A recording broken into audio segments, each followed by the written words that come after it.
What is up, you guys? It is your boy John here from Puma Plow. Welcome back to another On the Farm video. Do appreciate it. Welcome. Like I said, thanks for clicking on the video. Boys and girls, it is time to fire up the old Power King. Well, it's already running. I lied. We have fired it up already. We couldn't get it started. Realized it was out of gas. So there was gas in the tank, but not enough apparently, because put some gas in it and away she went. It has been sitting here ever since I got stuck, actually, with the X-Mark Laser 2560. The Power King has been sitting over here in the shed, battery plugged into the charger, good to go. But today, guys, it is spraying season here in the St. Louis area, which means we need to get our sprayer on the tractor. So first step, obviously, we need to get the tractor ready. So we keep our sprayer carrier, just utility carrier, I don't know what you want to call it, built a few years ago to go on the 3-point hitch on the Power King 1614, and we are going to get it out of the old combine shed right now. That's what this shed, we call this shed back here the combine shed, because Grandpa used to keep his Gleaner combine in this shed, and a combine before that, and maybe one before that. I'm not sure. I wasn't around. I'm a little young for that. So anyway, combine shed, where he used to keep the combine. That's hence the name. We're very clever, guys. Very clever around here. So we have this carrier that we built a few years ago before we had welders at the farm or anything like that. So we would mock everything up and mark it and clamp it, and then Dad would actually take it to where he works, and his boss would weld it up for us. So the boss guy welded all of it. Like I said, before we had a welder and all that good stuff. Of course, nowadays, if we were going to build one, we would just build it ourselves, but hey, that's okay. So it's basically a little 3-point hitch platform. We do actually have sides for the thing. I think they're like 6-inch tall sides. We've literally never had them on there except for when we built it. They just never worked out for us. I mean, it's more practical. More practical? It's more useful? Whatever. Without the sides on there. And, yeah, so it's all good. This is a category 0 3-point hitch, if you guys are wondering. It means it's the small one. The very, very, very small one. So, yeah. But, you know, it's big enough for a 25-gallon sprayer. And having this carrier, it works quite well, honestly, guys. It really does work out quite well for us. So, there you go. You can see it just that fast. We took off the A-frame drawbar thing and put on our carrier just that fast. So not too bad. Not too bad.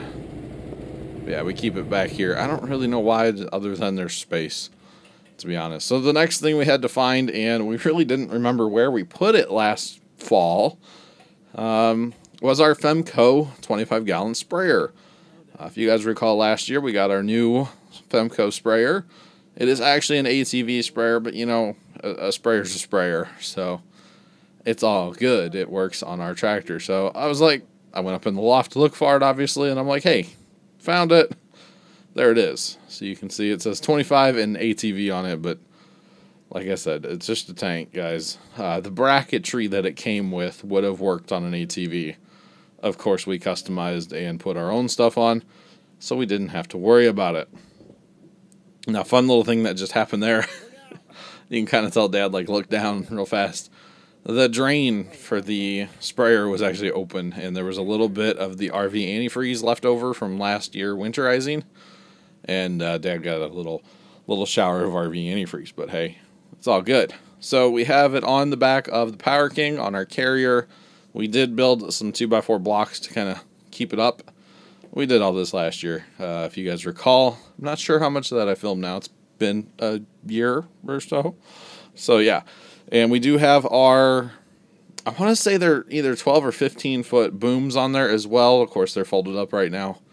And we will use them later on when we have to. For right now, they stay folded up, just out of the way, obviously. You wouldn't want to just have them unfolded all the time, because, of course, they're going to be in your way all the time. So it's a pretty slick system we have here with the wand and the boom. And the cool thing is you can reach from the seat the valve body on the front of the sprayer. It's actually supposed to be the back, but we've turned it around to make it the front, where you can control, you know, your pressure going to your sprayer, your boom, your pressure going to your nozzle, everything. You can control everything from the seat. It's very, very nice. So Dad has the hose for the boom in his hand right now, and we did like put a plastic bag over it and tape it up just to keep it clean over the winter.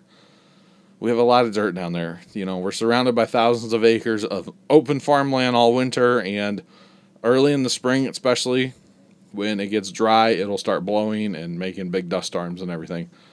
So everything gets covered in dirt, and of course it doesn't help. Our shed floor is dirt, so, you know, and you get people in there kicking it up. Everything gets covered in dirt, but it's part of the farm. It's part of the charm of the farm, so it's okay. It is okay. So we need to get our wiring hooked up. For some reason I didn't film that. I don't really know why. But we are now out here at the old chicken house. For some reason this is the spot that we pretty well use to fill sprayers. Keep a 25-foot hose here, or whatever that is, to, you know, fill sprayers or whatever we need to do.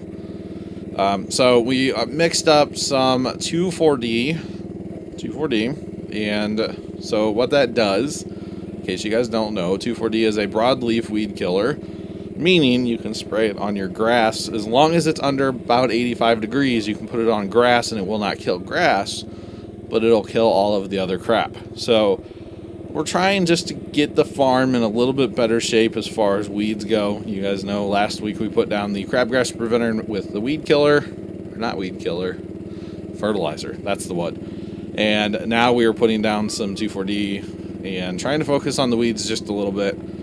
We are having a bit of a flow problem with our sprayer, and we're going to sort that out eventually. We think we just have a lot of crap in our tank. For some reason there was a lot of mold in the tank over the winter, and normally that doesn't happen. So we're not totally sure what's going on there. Maybe we put the sprayer away too early, or I don't know. But we need to work on cleaning our tank out a little bit more, and we should be good to go. As you guys can tell, obviously I've sped the footage up greatly. And shout out to Dad. This is actually Dad on the tractor spraying, wearing the head mount GoPro for you guys, because I was off mowing the highway at this point in time, and I don't really film out there much. I did film mowing the highway like twice last year, so I was kind of like, I don't really need to film that again. Plus, I thought it'd be kind of cool to have one video focusing on the sprayer and just focusing on one thing, basically. I'm gonna probably try to do this a little more, where one video just focuses on one thing. So kind of cool. Appreciate Dad putting the camera on and you know, doing the spraying while I was off mowing the highway. So it was a good time. It was getting late in the day. The spray should work still, as long as it kind of dries before sunset hits. It should be good to go, and should kill some weeds. We have not actually checked it, have we? No, we haven't checked it to see if it's doing anything. Haven't been down the farm much this past week. So Dad has about 20 gallons of spray or so, and he didn't realize, and it takes a little time to get used to, this gun that he has in his hand, the sprayer wand, puts out a tremendous amount of spray. So you can burn through 20 gallons of spray in like no time. So he was a little disappointed at how little he actually got sprayed at the farm with 20 gallons. Some of our old sprayers have a much smaller nozzle, gun, whatever you want to call it, and 20 gallons will go really, really far because you're just putting down a little bit here and there. But this thing is like a fire hose. This thing gets the job done. Now, you tend to burn through spray a little faster. We will get into boom spraying as well. We kind of want to spray the whole yard down there for, you know, just broadleaf weeds in general. So you can see here he's out at the corner, some field markers, that kind of good stuff. Spraying away. Like I said, just 2,4-D. We do spray a lot of Roundup come summertime, garden, lane, wherever we need to. But this time of year, early spring, it's 2,4-D. Just trying to clean up some of the weeds around the buildings and stuff. And we haven't really done this much in the past. Like last year, I think we sprayed once. And really with the 2,4-D, you need to spray 2 to 3 times in grass like this to actually kill everything. But hey, we have all spring. So I hope you guys enjoyed a look at the sprayer on the Pyre King 1614. By the way, that is a Femco sprayer, if you guys are wondering, like I said earlier. Do appreciate you guys watching the video. Make sure you hit that like button for more. Subscribe if you have not already done so. And as always, toodles.